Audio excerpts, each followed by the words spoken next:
Ce programme vous est présenté par la région Grand Est. Le Crédit agricole Alsace-Vosges au service de nos territoires et de ceux qui y vivent.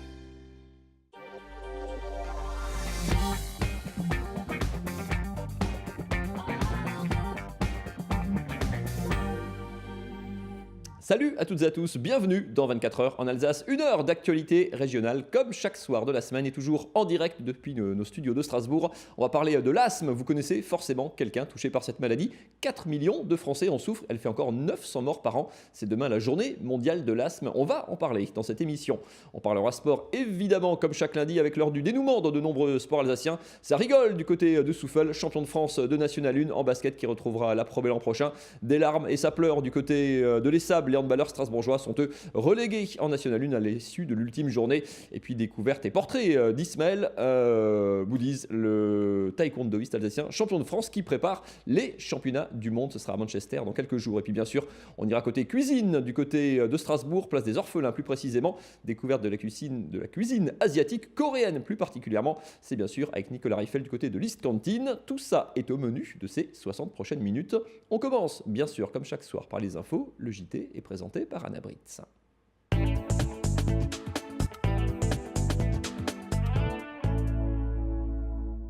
Bonsoir à tous, c'est dans l'actualité ce soir, cela ne vous aura pas échappé, le froid est de retour. Si les viticulteurs mettent en place des moyens parfois spectaculaires pour protéger les vignes, les maraîchers aussi s'affairent dans les champs. En 2018, le Grand Est a produit près de 2,5 fois sa propre consommation électrique. Une consommation d'ailleurs en baisse de 1,4% dans la région. Ce sont quelques-uns des chiffres tirés du bilan annuel réalisé par RTE, le réseau de transport d'électricité. Enfin, elle est au cœur des débats politiques mais aussi artistiques en ce mois de mai. Une certaine idée de l'Europe s'expose à Strasbourg. Il a fait très froid ce week-end et a priori cela ne va pas s'améliorer tout de suite. Alors que les températures devraient rester bien en dessous des normales de saison jusqu'à la fin de semaine, les agriculteurs protègent leur production. Du côté des viticulteurs, c'est le feu qui a été choisi pour éviter les gelées.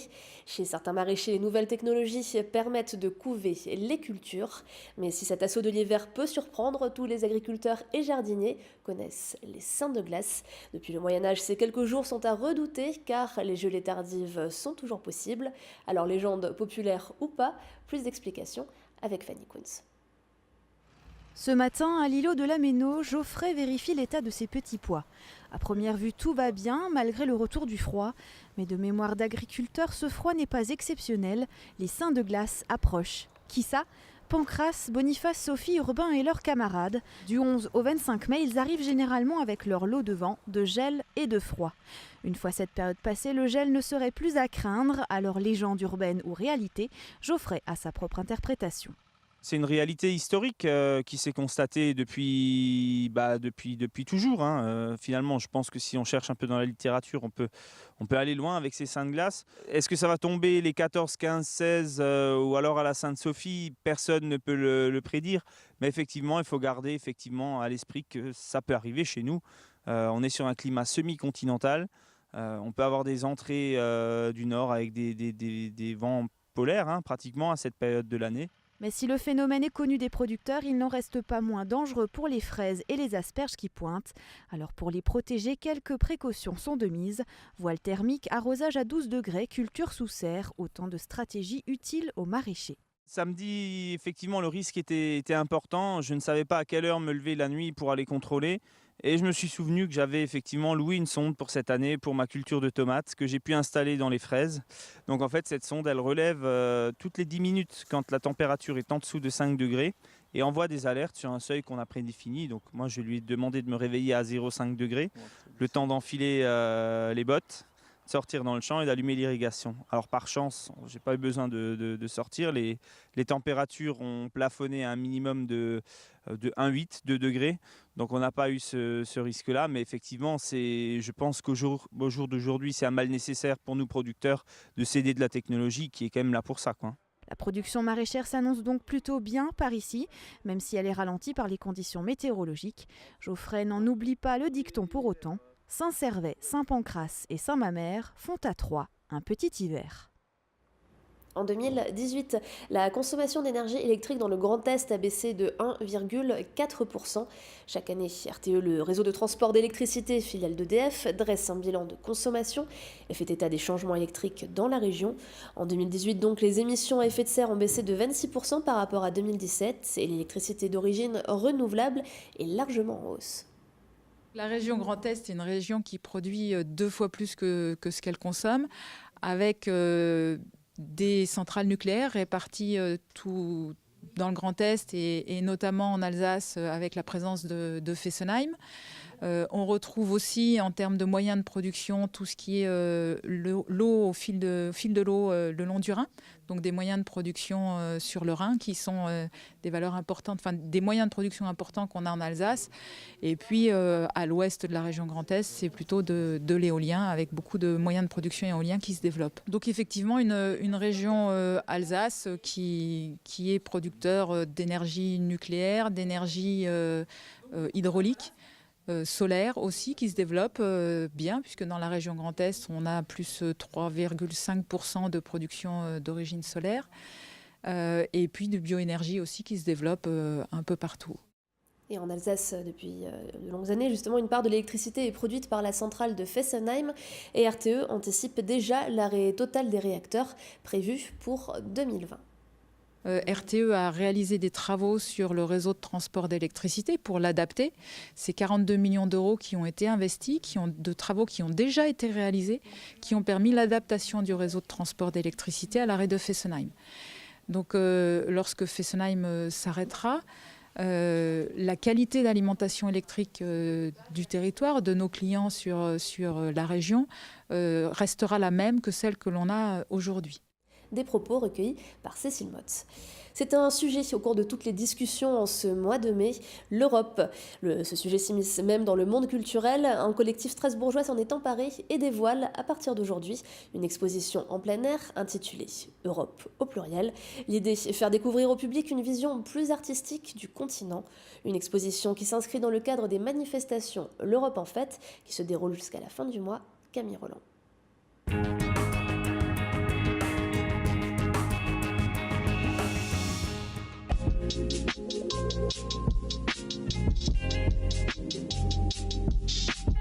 Ils ressemblent à des panneaux publicitaires, mais ce sont en réalité des œuvres d'art.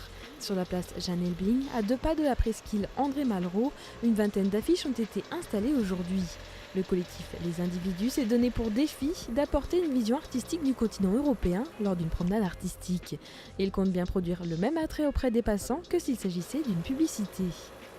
On a souvent une image de l'Europe un peu, j'ai envie de dire un peu subie, en tant qu'artiste, pouvoir créer, pouvoir faire passer ses propres idées, montrer une Europe vivante, pas forcément l'Europe, ni l'Europe du repli sur soi, ni l'Europe des institutions, une Europe vivante, libre, peut-être parfois subversive, à vous de voir, mais enfin voilà, un travail d'artiste sur un beau sujet. L'idée a germé dans l'esprit du collectif dès le mois de janvier, puis chacun dans son coin a planché sur le sujet. De la photographie avec Pascal Bastien jusqu'au collage numérique de Christian Rémy, en passant par le dessin avec Valérie Eterlen, chacun des 6 artistes apporte des regards très différents sur l'ancien continent. Vous avez derrière moi le travail d'Ève Guerrier, donc elle a voulu travailler sur l'humain dans l'Europe. Donc l'idée, c'était de profiter aussi de la succession des panneaux pour pouvoir superposer différentes vues de l'Europe. Donc là, on a deux visions de la parentalité avec une femme avec un enfant. Et si vous regardez dans la perspective, derrière, vous allez avoir un homme avec un enfant. Donc l'idée, c'est de montrer aussi cette parentalité dans son tissu européen, de montrer qu'avant tout, finalement, l'Europe, c'est aussi un problème humain et de montrer les gens dans leur réalité.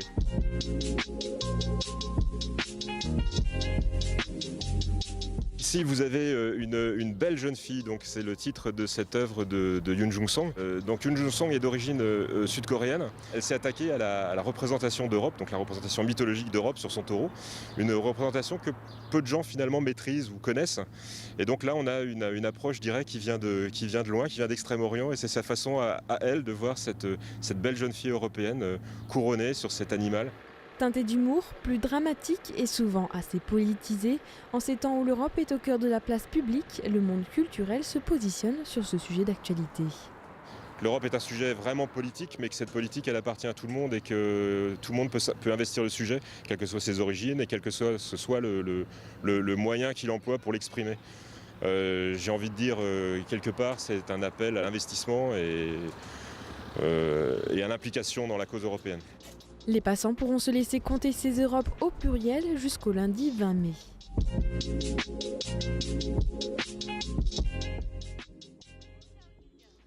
Et puis, art toujours avec le clap de fin pour la Biennale d'art contemporain Touch Me, première du genre organisée à Strasbourg. Elle s'est tenue à l'Hôtel des Postes, bâtiment qui sera bientôt rénové. Le bilan avec Romain Hirt.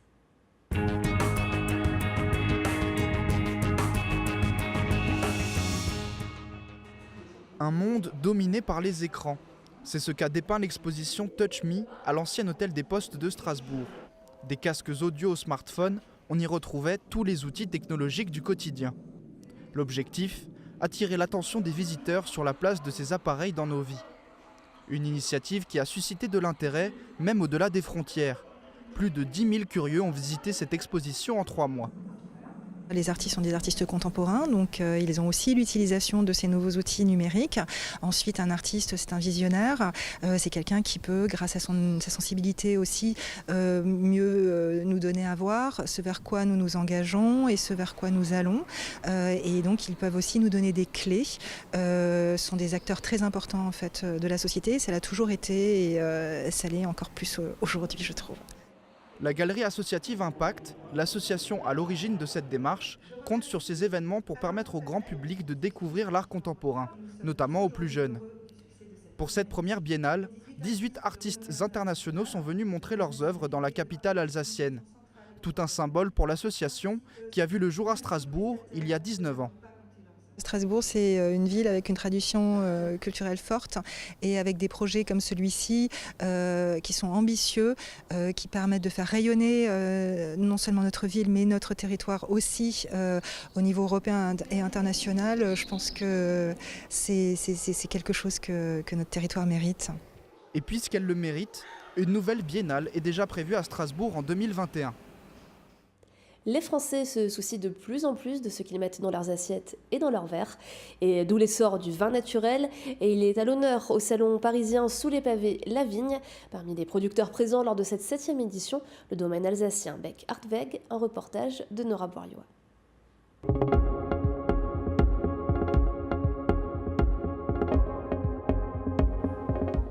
Chez Florian Beck Hartweg, la viticulture est une histoire de famille depuis 1590. Et c'est donc tout naturellement qu'il a repris le domaine de son père à Dambar-la-Ville en 2009 avec sa femme. Une histoire et une passion qu'il tente de partager au plus grand nombre. Ainsi, c'est la 5e fois qu'il participe au salon engagé Sous les pavés La Vigne à Paris. Ici, le vin naturel est à l'honneur. On a un public qui a une belle ouverture d'esprit, qui s'intéresse à ces vins originaux. Et pour nous, voilà, de venir ici, il y a l'aspect commercial, mais il y a aussi cet aspect partage, échange, transmettre un peu ses valeurs, l'historique, voilà, tout ce qui va avec le vin, quoi, hein. C'est pas seulement ce produit de dégustation et de plaisir, c'est aussi le cas, mais pas seulement. Il y a aussi toutes les valeurs qu'on peut transmettre avec, ces rencontres, ce partage. La philosophie du domaine Beck Hartweg, le respect avant tout. Une démarche favorisée par un vignoble à taille humaine. Sur ces 6 hectares, Florian et son équipe peuvent consacrer du temps et de l'énergie à la vie du sol et des différents cépages. On travaille notamment sur les sols granitiques de Dambar-la-Ville, hein, qui sont très connus pour l'élégance de leur vin. Le grand cru Frankenstein avec beaucoup de minéralité, de longueur en bouche. On travaille aussi sur des sols limoneux avec des vins plus sur le fruit, sur la gourmandise, sur le gras. On a aussi un terroir gréso-volcanique qui est très expressif, très original, hein, des vins plus de richesse, de puissance, de complexité.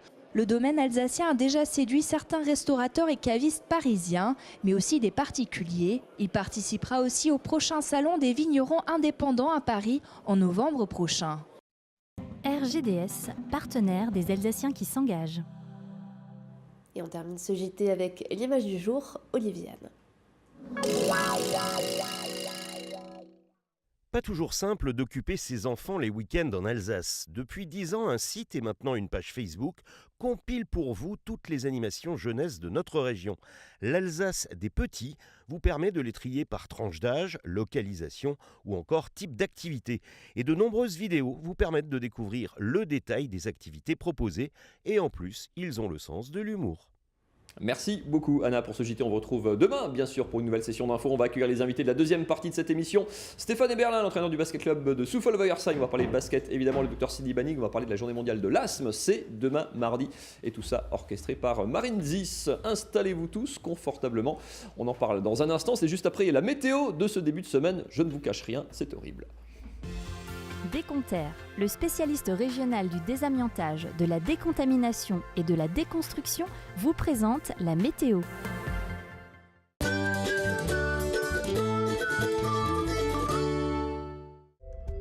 Bonjour à tous, ravi de vous retrouver pour votre point météo de ce mardi 7 mai. On regarde tout de suite ce que nous réserve le temps et c'est du soleil qui nous attend sur la majeure partie du territoire transfrontalier. Toujours quelques passages nuageux, plutôt dans le nord, du côté du nord du Bas-Rhin ou encore du côté de Karlsruhe et des températures qui restent quand même encore très fraîches en ce mardi matin. Ça grimpe légèrement par rapport à ce qu'on a connu ce week-end ou encore ce lundi. Comptez 4 degrés de Wissembourg à Strasbourg ainsi que du côté de Mulhouse, 5 degrés la maximale du territoire alsacien, ce sera pour Colmar, 3 degrés si vous êtes du côté de Wissembourg, 6 degrés la maximale pour Karlsruhe.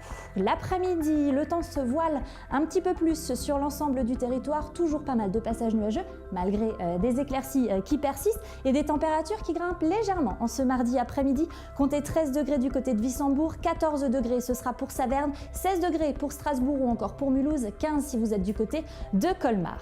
Un petit coup d'œil sur vos prévisions de mercredi maintenant et en ce mercredi 8 mai, jour férié normalement, de la pluie. Ça change de mercredi dernier et oui, de la pluie prévue sur l'ensemble du territoire transfrontalier et toujours des températures plutôt fraîches. Regardez, c'est les maximales, 14 degrés de maximale prévues mercredi après-midi sur l'Alsace, entre 12 et 14 chez nos voisins allemands, 12 degrés également si vous êtes du côté de Bâle. Mardi, nous serons donc le 7 mai et nous fêterons les Giselles. Le soleil se lèvera à 6h pour se recoucher à 20h51 et on gagnera encore 3 minutes de soleil. Je vous souhaite à toutes et à tous un excellent moment sur Alsace 20.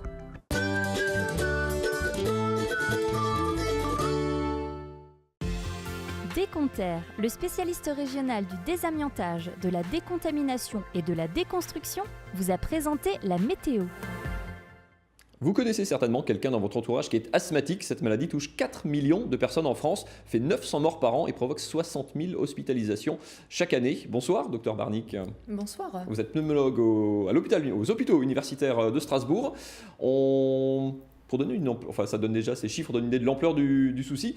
La question aussi, c'est qu'il y a beaucoup de gens qui ignorent qu'ils sont asthmatiques. Comment on détecte qu'on est asthmatique? Quels sont les signes avant-coureurs? Avant-coureurs, alors les signes avant-coureurs, je ne sais pas si on peut répondre comme ça, mais en tout cas, l'asthme, c'est une maladie chronique, inflammatoire des bronches, qui n'est pas toujours symptomatique, mais se manifeste la plupart du temps par des crises aiguës. Et ces crises aiguës, effectivement, peuvent parfois être mal reconnues. Typiquement, c'est une gêne respiratoire, une sensation d'oppression, quand ça s'accompagne des sifflements respiratoires, ça c'est aussi très typique, et aussi une toux parfois qui peut être isolée et qui peut parfois, quand elle est chronique, mettre la puce à l'oreille pour aller consulter. À quel âge ça apparaît? On a toujours l'impression que c'est chez les enfants jeunes. Ça apparaît toujours jeune ou ça peut se déclarer plus tard? Ça peut se déclarer à chaque âge. C'est très prévalent chez les enfants, mais ça, on peut aussi devenir asthmatique à des âges beaucoup plus tardifs, 40 ans, 50 ans, 60 ans. On voit ça même parfois des asthmes qui apparaissent vers l'âge vraiment 80 ans. Ça nous est déjà arrivé. Ça arrive tout seul? C'est une prédisposition génétique en fait au départ? Alors, on pense qu'il y a certainement une prédisposition génétique, mais on dit une maladie multifactorielle.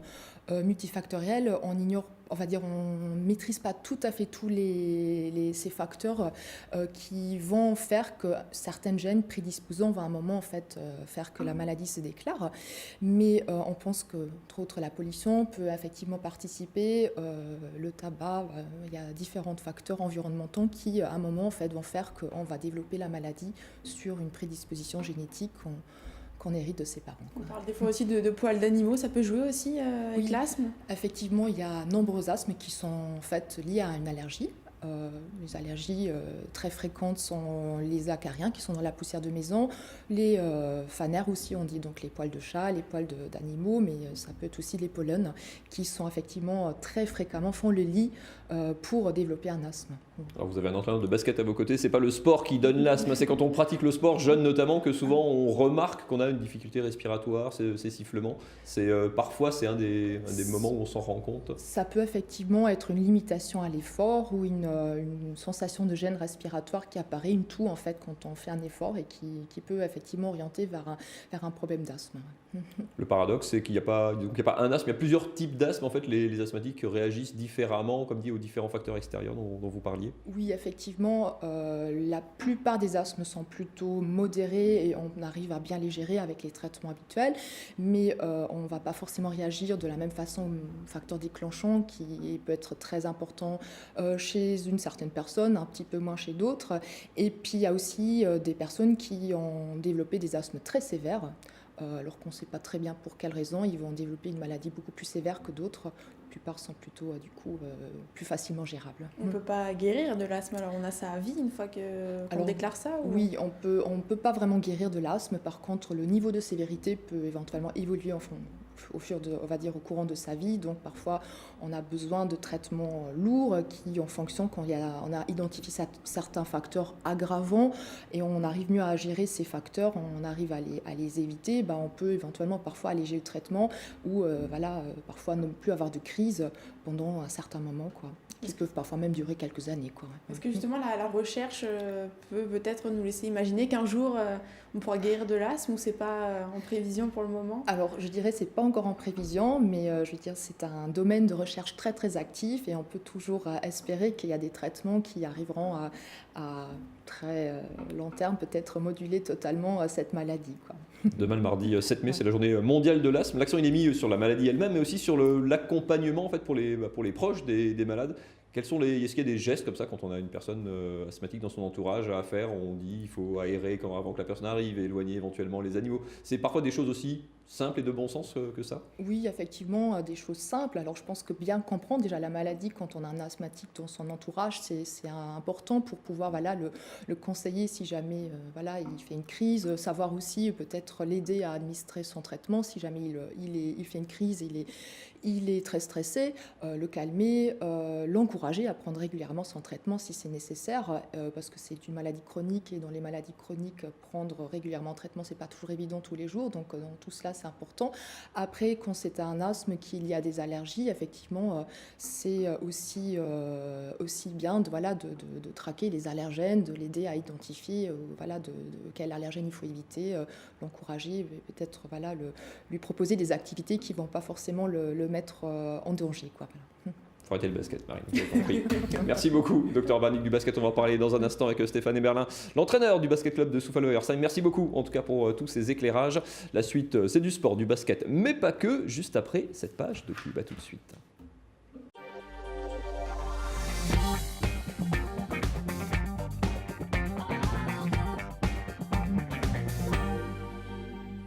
Et tous les lundis, on parle sport sur Alsace 20, c'est Top Sport, et c'est avec Marine Zis.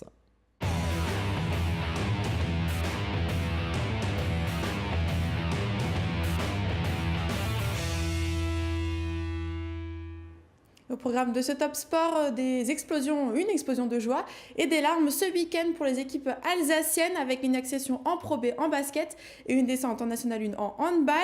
Du foot aussi avec le Racing et un derby alsacien entre Sarre-Union et Saint-Louis.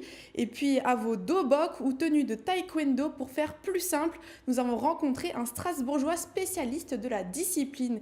Et puis notre invité ce soir, il a le sourire forcément puisqu'il a remporté ce week-end un titre de champion de France de National 1. Bonsoir Stéphane Eberlin. Bonsoir. Vous êtes l'entraîneur du BC Souffel-Weiersheim. Vous êtes remis de vos émotions de ce week-end ? Oui, remis. Fatigué mais remis. On en parlera tout à l'heure. On parle d'abord, Mathieu, un peu de déception. Ouais, on commence par les larmes, c'est du handball, ça se passait vendredi soir, c'était la dernière journée de championnat en Pro D2, en Pro League, la deuxième division de handball avec deux clubs alsaciens, Célestat qui était sauvé depuis longtemps. C'était chaud en revanche pour les handballeurs strasbourgeois de l'ESAP qui jouaient leur maintien sur la dernière journée. Il y avait 4 équipes qui luttaient pour le maintien, ils étaient les mieux placés de tous, mais leurs 3 adversaires recevaient tous des équipes qui ne jouaient plus rien. Il fallait donc absolument faire un résultat à Nancy. Ça se passait ce vendredi soir à Vendeuvre, plus exactement. Nancy en blanc qualifié pour les playoffs, qui devait gagner pour assurer sa 4e place. Les Bleus de l'ESAP de Haut-Mur doivent faire le nul, mais ils sont plutôt bien malgré l'enjeu. Ils démarrent bien cette première mi-temps. Ils sont devant au score, mais ils vont progressivement buter sur un excellent gardien nancéen. Les amateurs de handball de la région auront reconnu Obrad Ivezic, le grand gardien serbe, ancien de Célestat du temps de l'AD1. Il va réaliser une quinzaine d'arrêts dans la soirée et faire très mal aux Alsaciens. Nancy qui finit mieux la première période, qui bascule en tête. Un petit but d'avance pour les Blancs et pour les Lorrains à la pause, qui vont même compter 5 buts d'avance à quelques minutes de la fin du match. Les Bleus jettent toute leur force dans la bataille, ils sont à -2, -1 dans la dernière minute sur ce rush de Lucas Hugard. Il faut absolument défendre ce ballon, le récupérer et marquer pour arracher le nul. Ça ne passe pas, c'est Nancy qui marque et qui s'impose 32-30 malgré un dernier rush alsacien dans les toutes dernières secondes, mais ce tir passe là aussi à côté. Les SAB s'inclinent et doivent regarder ce qui se passe sur les autres terrains. Pas de miracle, leurs 3 adversaires les ont tous gagnés. Et les SAB perdent 3 places. Il ne reste aux Bleus plus que leurs yeux pour pleurer. Les SAB qui étaient au-dessus de la zone rouge pendant une bonne partie de la saison, qui avait son destin en main sur ces derniers matchs, se fait doubler au pire moment lors de la toute dernière journée. Et donc le premier Alsacien redescend en National 1. Déception, grosse amertume du côté strasbourgeois vendredi soir. Je sais pas, franchement, je sais pas comment m'exprimer parce que je suis vraiment déçu pour tout le public de Strasbourg, pour tous les groupes, pour tous les dirigeants, pour les coachs, pour tout. Franchement, c'est une défaite qui fait vraiment, vraiment mal. C'est peut-être aussi le signe qu'il nous manquait peut-être ce petit quelque chose en plus, un joueur peut-être en plus, ou une qualité de joueur sur un ou deux postes. Et puis après le handball, le football, Mathieu, avec le Racing qui, eux, n'ont pas pleuré, il me semble quand même.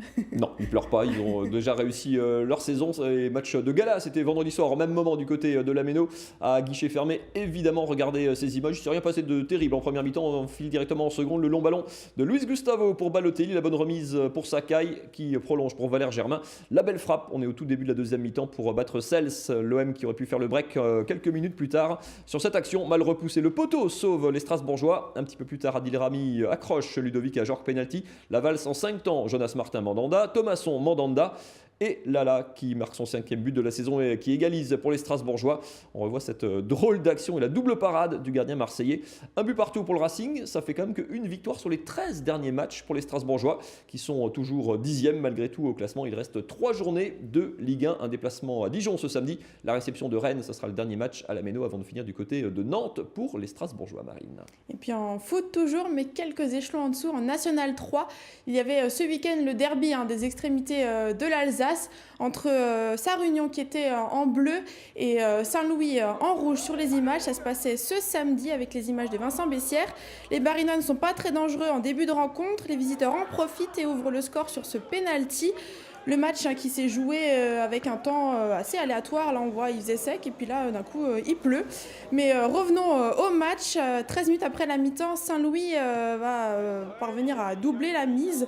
Étonnant quand on sait qu'ils sont relégables et que Sarre-Union joue la montée. Justement, les co-leaders du championnat Sarre-Union se relèvent ensuite et réduisent l'écart avec un but à la 83e minute. Il y a donc 1-2. C'est Saint-Louis qui mène toujours. La fin de match, vous voyez là ce but de Sarre-Union. La fin de match est plutôt tendue entre les deux équipes. Sarre-Union manque quelques occasions et s'incline 2-1. Saint-Louis qui a infligé à Sarre-Union sa première défaite à domicile de la saison. C'est aussi une 3e victoire consécutive pour les Orinois qui étaient très mal classés au classement. Écoutez leur joie.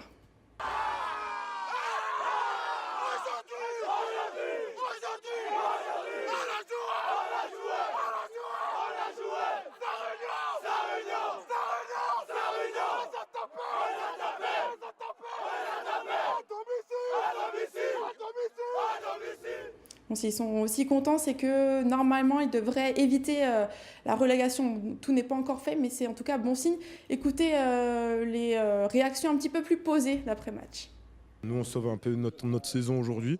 Et voilà, on ne va pas dire qu'on l'a sauvé parce qu'il reste encore des points à prendre, mais voilà, on a fait un grand pas en tout cas. On perd la montée aujourd'hui sur un match comme ça, c'est un peu décevant. Je suis déçu pour le public et puis pour les joueurs quand même. Mais bon, après, on n'a que ce qu'on mérite. Saint-Louis a très bien joué et mérite largement sa victoire, donc c'est comme ça. Ouais, ça fait 3 points d'avance pour le FC Mulhouse qui est d'ores et déjà en position de force maintenant pour accéder en National 2. La différence, il reste 3 journées, se fera effectivement sur ces 3 derniers matchs, 3 longueurs d'avance pour les Mulhousiens, désormais favoris pour la montée. On va passer au basket avec notre invité Stéphane Eberlin. On a à nouveau vécu une soirée un petit peu magique du côté de Soufel-Weyerheim, comme on commence à s'y habituer. On a des goûts de luxe depuis une dizaine d'années avec les montées, les parcours en coupe et les titres. Regardez ces images, ça se passait ce samedi, c'était l'avant-dernière journée des phases finales de N2, match au sommet. Le Soufel en blanc qui recevait son challenger, les deuxièmes du classement, le Havre. Les deux équipes qui se sont livrées un énorme mano à mano pendant tout le match. Soufel devait l'emporter pour assurer la montée. On a eu une vraie finale, ça s'est joué dans les dernières minutes, plus 3 pour Soufel. Il reste 40 secondes à jouer, je vous emmène dans les dernières minutes. Le Havre qui marque un petit point d'avance pour Soufel, dernière possession peut-être pour eux, 30 secondes à jouer. Franck Choubaï, 17 points pour lui, qui met un panier décisif, temps mort dans la foulée. Soufel est à nouveau à plus 3, il faut une grosse défense derrière, c'est la spécialité des Souffelois, ça tombe bien.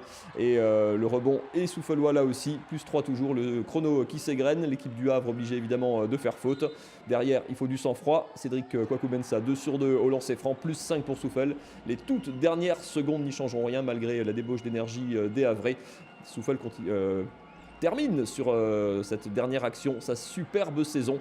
Il reste 4 secondes, 3 secondes, un dernier shoot pour l'honneur, mais ça ne changera rien. Soufel s'impose 70 à 65. La salle qui était à guichet fermé peut exploser. Soufel, 3 ans après être redescendu de Pro B, retrouvera le 2e échelon national. Grosse fête évidemment au 7 Arpents, la salle historique du basket souffelois. On a fêté ça longtemps sur le terrain évidemment et en dehors, champagne et crément sur le terrain.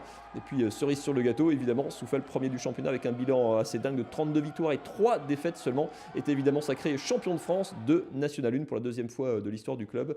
Stéphane Eberlin, ces images, on s'en lasse pas, c'est déjà des beaux souvenirs. C'est des beaux souvenirs, mais c'est agréable, voilà, parce qu'on l'a déjà vécu il y a 6 ans.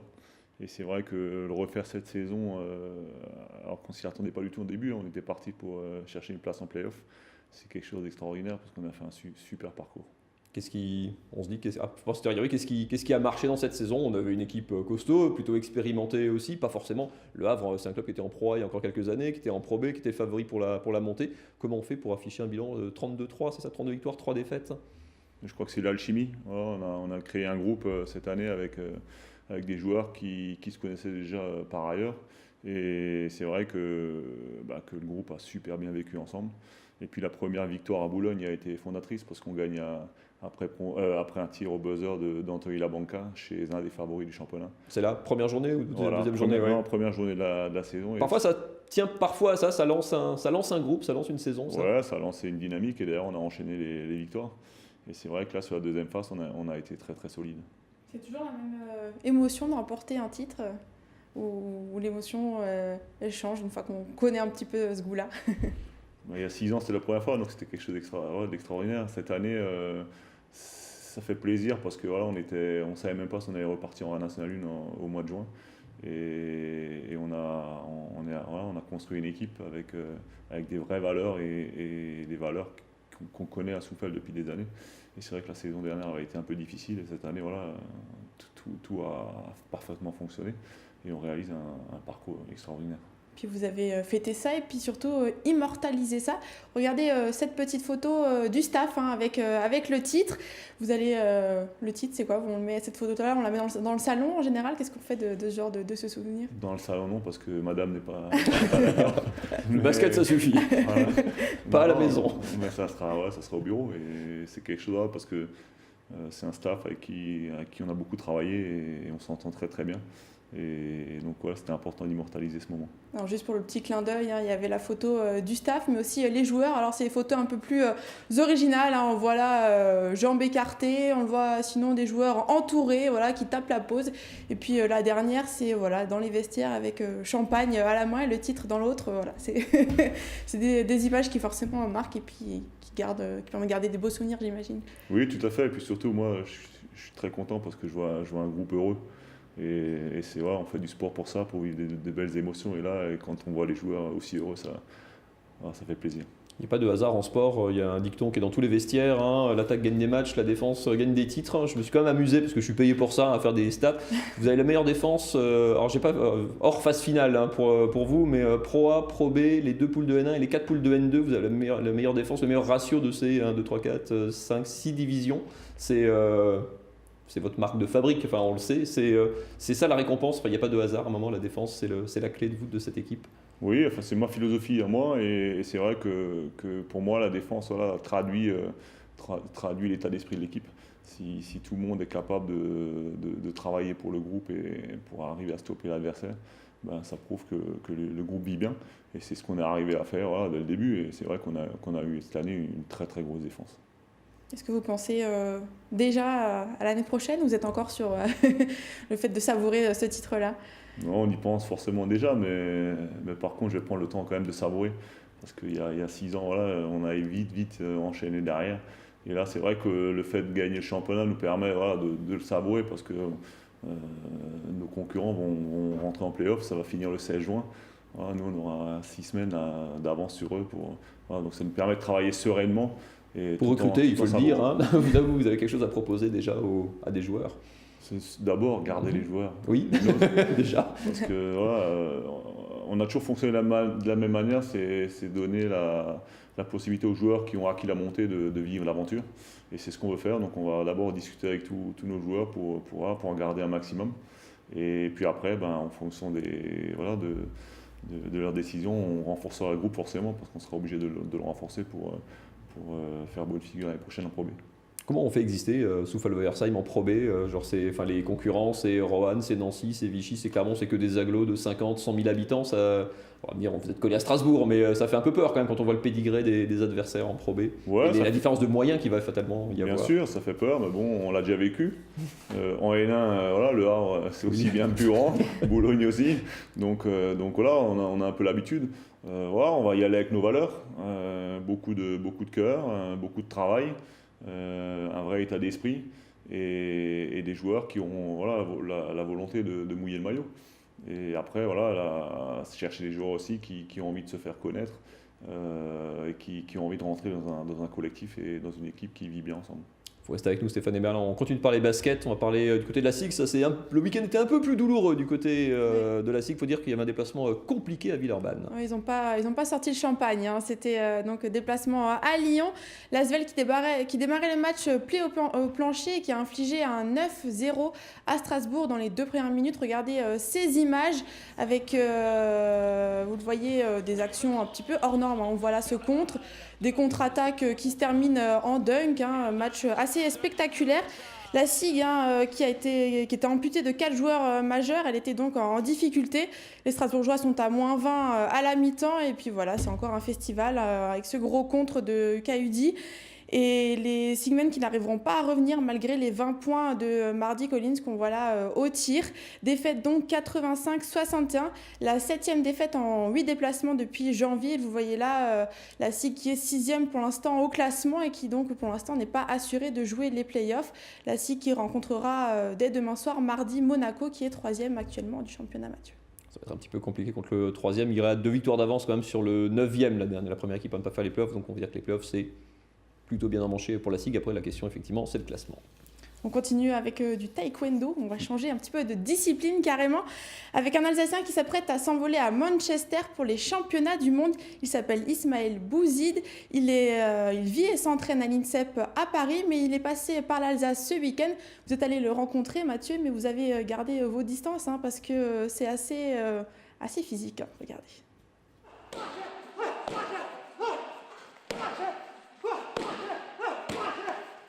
À 21 ans, Ismaël Bouzid a déjà un palmarès long comme l'hiver alsacien.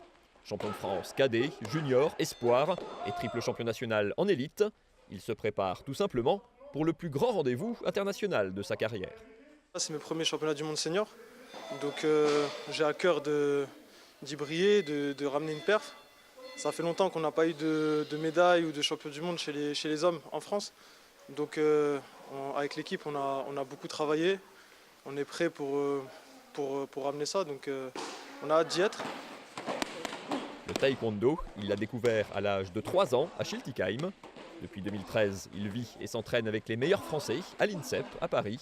Et toute sa saison 2019 est basée sur ces mondiaux en Angleterre. Une compétition ultra exigeante, sans aucun droit à l'erreur. Tout se joue sur une journée. On a un jour pour montrer qu'on est le meilleur du monde. Et on va faire 6 combats plus durs les uns que les autres. Au fur et à mesure, ça va monter, ça va monter. Donc ouais, c'est vraiment la compétition la plus difficile. Mais derrière 2019 et Manchester, il y a bien sûr Tokyo et les Jeux Olympiques de 2020. Et pour espérer accrocher les anneaux olympiques, les performances aux mondiaux rapporteront des points précieux, mais pas question d'en faire une obsession. Les Jeux de Tokyo, c'est vraiment du bonus. Si je réussis à me qualifier, ça serait super. Mais l'objectif, ça reste Paris 2024. Vice-champion d'Europe chez les cadets, 3e aux mondiaux juniors il y a quelques années. Ismaël Bouzid continue de se rêver un destin international et de frapper un grand coup, encore une fois. Allez, on a parlé handball tout à l'heure avec les larmes de l'ESSAB, des larmes d'émotion un petit peu, puis de déception, Marine, celle de Thierry Omeyer qui a tiré sa révérence à sa très longue carrière européenne. Oui, le Rinois, avec son équipe, le PSG, a été éliminé ce week-end. Vous voyez les images de joie de l'équipe polonaise qui a remporté le match 35-26.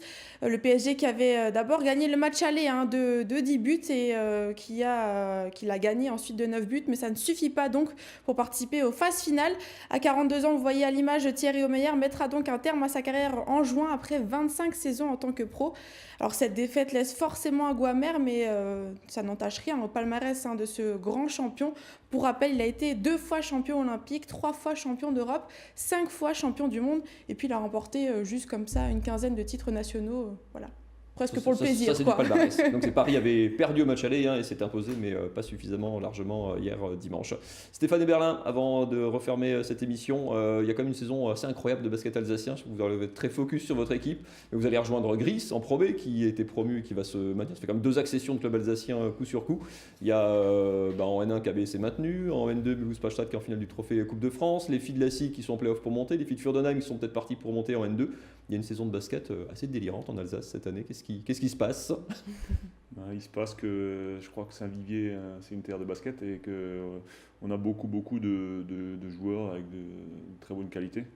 Et c'est vrai que aujourd'hui on a les équipes à tous les échelons. Et c'est vrai que se retrouver avec 2 équipes de Pro B, une équipe de Pro A, si Mulhouse monte en N1, on aura 2 équipes de N1. Ouais, c'est très dense et ça montre la qualité du basket alsacien.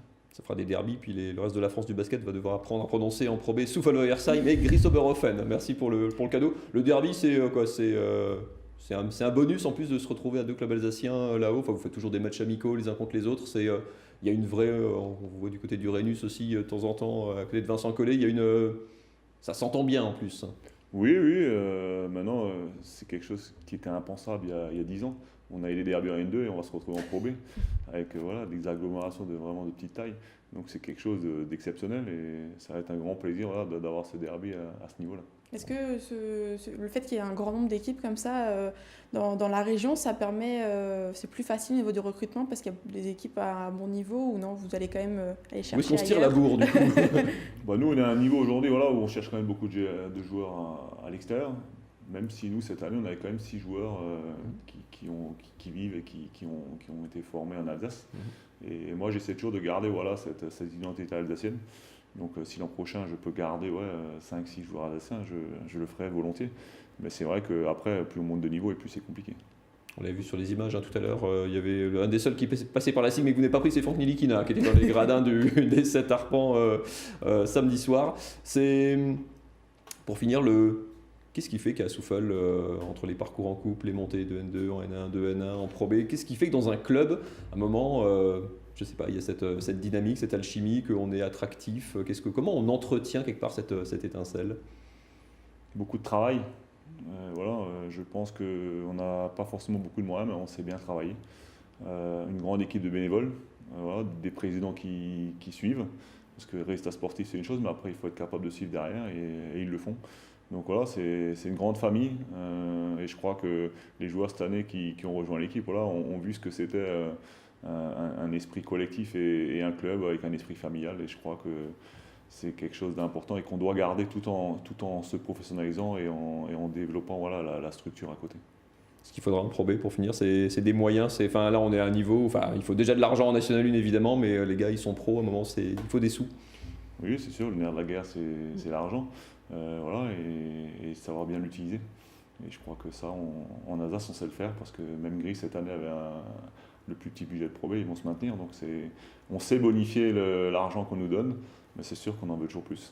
Il faut chercher un petit peu, ça va être l'aventure de cette intersaison. Merci beaucoup Stéphane Eberlin et bravo encore pour votre travail au Basket Club de Souffelversheim, qu'on retrouvera donc en Pro B aux côtés de Gris l'an prochain. Merci beaucoup Marine.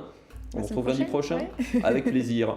Je vous laisse là pour aujourd'hui. La suite, c'est Nicolas Riffel. Évidemment, on va parler cuisine asiatique, notamment dans Grain de sel. Ne perdez pas une miette de grain de sel avec la tarte flambée Traiteur Schneider, garniture et fond, produit en Alsace.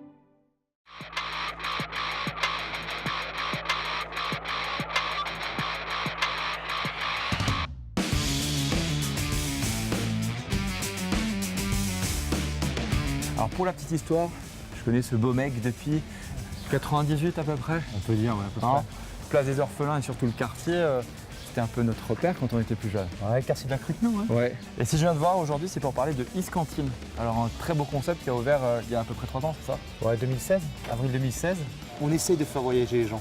Vraiment, c'est un endroit assez atypique. Un design qui a été pensé un peu dans l'esprit rue asiatique. Ouais. Avec, vous verrez, des échafaudages, des petits panneaux lumineux, tout ça. C'est assez intéressant à découvrir. Donc on a ce côté un peu pierre apparente à l'intérieur, avec un plafond assez foncé qui fait ressortir les gaines un peu techniques. On a mis des échafaudages en bambou, qui rappellent un peu les rues en Asie. Des panneaux très lumineux aussi, pour montrer un peu le côté très asiatique. Et on est en angle de rue. Voilà, on est sur l'angle de la rue Sainte-Madeleine et de la place des Orphelins. On a une terrasse qui fait vraiment tout le tour. Donc on peut s'installer ici côté place des Orphelins. Et ce qui est chouette aussi, alors pour les familles, c'est un endroit assez agréable. On a beaucoup de familles qui viennent avec des enfants, que ce soit en bas âge ou pas. On a juste un parc derrière, c'est génial. Vous prenez un petit verre, un thé glacé. Et sur cette carte, on peut y trouver quoi? Alors, comme tu disais tout à l'heure, c'est vraiment un mélange de la culture asiatique. Avec différents pays qui se retrouvent. On va manger beaucoup de soupe, voilà, beaucoup de bouillon, de soupe, à base de pâtes de saté, de lait de coco. On va faire un curry. On a une spécialité aussi dans la maison. Notre chef, il adore le curry. Donc il fait son curry maison, il fait un curry volaille, il fait un curry légumes. Là, la prochaine carte, on va faire des currys rouges maison. Donc toujours, tout ce qu'on va produire ici est fait maison. On va manger des gyoza, des salades boboon, des Buddha Bowls. On essaie vraiment de mélanger toutes ces cultures et d'avoir ce côté un peu street food, vraiment. On fait quoi comme recette? Alors aujourd'hui, chef, on va faire ça avec Brian, un de nos chefs. Il va nous faire des DAC. Cette fameuse recette qu'on a depuis le début, qui marche à tous les coups, à base de poulet mariné, pané, et après avec cette petite sauce aigre douce. Parfait, on y va. Alors on va débuter par quoi? Alors là, on va faire la marinade des dak. Donc les dak doenjang, c'est une spécialité coréenne. Alors tu utilises quoi? Donc là, j'ai de la sauce soja. Là, j'ai du mirin. C'est quoi? Donc du mirin, en fait, c'est un mélange de vinaigre de riz, d'alcool de riz, et de jus de citron, ainsi que 3 gousses d'ail. Donc on va mélanger tout ça. Donc on prend le soja, le mirin, le jus de citron et l'ail qu'on va presser. Donc et maintenant, on va préparer la sauce qui va enrober le poulet frit. Donc c'est une sauce aigre douce caramélisée qui va enrober le poulet. Donc là, j'ai du sucre. J'ai également 25 g d'eau qu'on va réduire avec le sucre. J'ai de la sauce soja, vinaigre de riz, du gingembre et 2 gousses d'ail. Donc on va prendre le sucre et l'eau. On va laisser caraméliser ça un peu, 2 à 3 minutes sur feu moyen, histoire que le sucre fonde. Donc une fois que le sucre a fondu, on va rajouter la sauce soja et le mirin. Et pendant que ça fond, on va presser l'ail. Et on rajoute l'ail et le gingembre. On laisse ça sur feu moyen et on va laisser réduire entre 10 et 15 minutes. On a coupé le poulet, donc c'est de la cuisse de poulet. désossé sans peau. On va prendre notre marinade, on va mariner notre poulet et on va réserver ça au frigo entre 2 et 3 heures. D'accord. Pour la panure, on va utiliser du panko avec de la maïzena. On va mélanger ça. Alors le panko, la particularité, c'est que ça vient du pain de mie japonais. Et c'est ça qui donne cet aspect vraiment croustillant et c'est beaucoup plus épais que la chapelure traditionnelle qu'on utilise nous Chez ici. nous, ouais. On va paner le poulet. Ensuite, on va cuire donc les dacs dans la friteuse à 170 degrés. Pas trop, sinon ça va cramer la chapelure. En fait. Vu que c'est à base de pain de mie, ça crame super vite. C'est sensible. Donc moi je dirais 3-4 minutes. Très bien. En attendant, on fait une petite danse quoi. Voilà. Allez, on danse. On danse. Et les dacs, ça fonctionne bien ici? Ouais.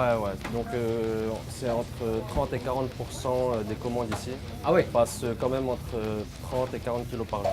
Et vous avez resté sur la volaille française? Ouais, carrément. On travaille avec un distributeur français. Notre sauce a le temps de réduire. Donc comme on peut le voir, elle a bien caramélisé. Elle a une belle couleur, elle brille. Et donc c'est ça aussi qui va donner le croustillant, qui va garder le croustillant de la chapelure vu qu'on va l'enrober avec. On passe au dressage? On passe au dressage. On va rajouter de la cébette, un peu de graines de sésame, du citron vert, du citron jaune. Et notre assiette est prête.